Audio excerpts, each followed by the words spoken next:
Good evening.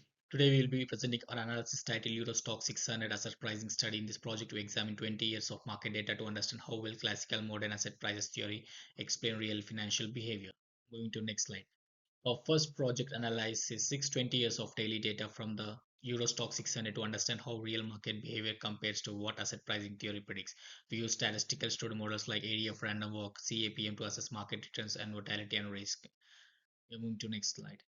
Next, we introduce two major theoretical perspectives. The classical view based on Proix says asset price reflects to discount value of future payoffs in fully efficient market.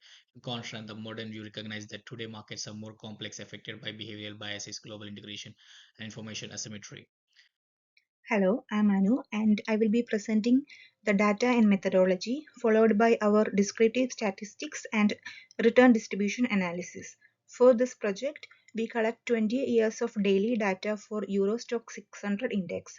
Using Python, we cleaned the dataset, calculating log returns, and applied a range of statistical and time series tests. Our aim was to see how the traditional asset pricing assumptions hold when applied to real market behavior. Starting with the descriptive statistics, the return shows a near zero average, which is typical for maturity equity markets. We also observed strong negative skewness, meaning large negative returns occur more often than positive ones. In addition, the series shows very high kurtosis or flat tails, which signals a higher probability of extreme market movements. These patterns become clear when we examine the return distribution. The log return histogram deviates noticeably from a normal curve.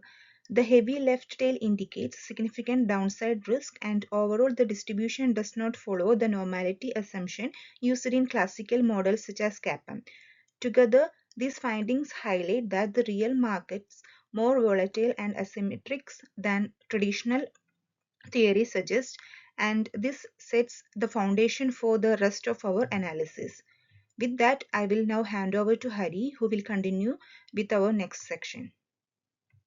Hello everyone, my name is Hari and I will continue with the market relationship and time series analysis of Euro Stoxx 600.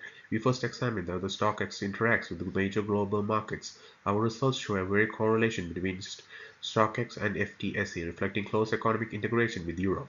The correlation with SP 500 is moderate, showing us that the US market movement spills over European market. Using co-integration tests, we found that the STOXX and SP 500 share a long-run equilibrium relation, while the STOXX and FTSE do not, suggesting their link is short-term. Next, through a range of causality tests, we observed a significant information flow across all three markets. This highlights the high level of global interconnection where shock in one market quickly transmits to other. We then performed an ADF stationarity test on the STOXX returns. This test statistics strongly reject the presence of unit root, confirming that the returns are stationary, which is essential for the valid time series modeling. Using this, we estimated a random walk and drift model. The drift was positive and showing a long-run upward trend, but the model was struggling to capture volatility clustering. This indicates that real market deviates from the perfect random walk and requires more sophisticated models. With this overview, I will now hand over to Rizwan. Here, I analyze volatility using CARP11 model. Alpha of 0.10 and beta of 0.88 shows strong shock impact and persistence. Since alpha plus beta equals 0.98, we see clear volatility clustering, meaning risk changes over time rather than staying constant. These are the main findings from the CAPM regression. Beta is 0.6369, meaning the stocks is less sensitive to US market movements. The analyzed alpha of 8.32% shows strong outperformance. With an R square of 0.367, CAPM explains only the part of the written behavior.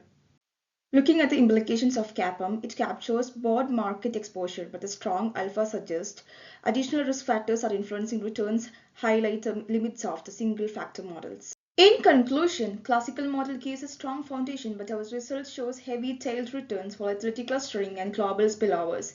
CAPM explains only part of the stock's behavior, so modern market require dynamic multi-factor pricing. Here we come to the end of our presentation. Thank you.